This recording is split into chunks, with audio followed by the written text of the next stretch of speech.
सबका साथ सबका विकास का नारा देने वाली बीजेपी सरकार के राज में एक खास समुदाय को लगातार निशाने पर लिया जा रहा है, जिसको लेकर विपक्ष अक्सर सरकार पर हमलावर रहता है। हालांकि सरकार हर बार इन आरोपों को खारिज करती आई है, लेकिन सरकार के फैसले ही उसके झूठे दावों की पोल खोलते हैं और विपक्ष को सरकार को घेरने का मौका देते हैं। देश के जिन राज्यों में बीजेपी की सरकार है, उन राज्यों से एक खास समुदाय को निशाना बनाए जाने की कई खबरें सामने आती हैं और अब उत्तर प्रदेश से लंबे समय से ऐसी खबरें आ रही हैं, जहां पिछले दिनों मदरसों के सर्वे के फैसले ने योगी सरकार को विपक्ष के निशाने पर ला दिया था और अब एक फैसले पर विपक्ष हंगामा मचा सकता है।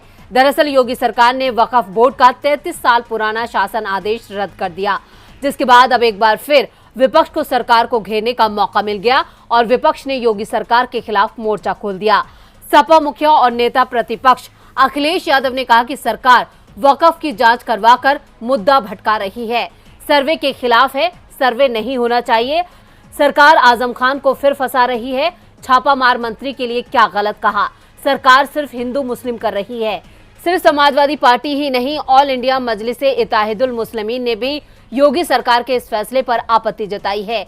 AIMIM प्रवक्ता सैयद असीम वकार ने कहा, अभी तक जो कहा जा रहा था कि छोटी NRC करा रहे हैं, लेकिन अब कहा जा रहा है कि आप बड़ी NRC करा रहे हैं। सच्चाई यह है कि आप मुसलमानों को परेशान कर रहे हैं। ये एक तरफा कार्रवाई है। कई बड़े बड़े धर्मशाला हैं, मठ हैं, मंदिर है, उनके पास भी बहुत सी जमीन है। इनकी जांच कब होगी? इनके भी बड़े बड़े ट्रस्ट हैं। हमने तो इनमें कभी भी घोटालों की बात नहीं सुनी। वक्फ बोर्ड में घोटाले की जांच कीजिए, पर अपनी मंशा साफ कीजिए। अगर कहीं और भी घोटाले हो रहे हैं तो वहां भी जांच कराइए।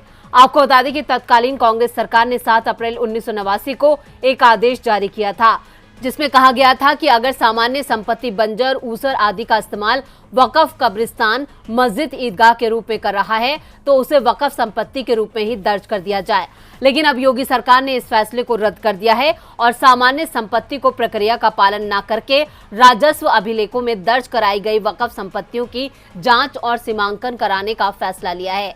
यही नहीं, 7 अप्रैल 1989 के बाद वक्फ संपत्ति के रूप में दर्ज सभी मामलों का पुनः निरीक्षण भी कराया जाएगा। सरकार ने राजस्व विभाग के साल 1989 के शासन आदेश को निरस्त करते हुए सभी जिलों को 1 महीने के अंदर जांच पूरी करने के निर्देश दिए हैं। लेकिन विपक्ष के आरोपों और सवालों ने एक बार फिर बीजेपी सरकार की दोहरी मानसिकता को उजागर कर दिया है और अब इस मामले पर भी जोरदार हंगामा होने के आसार हैं।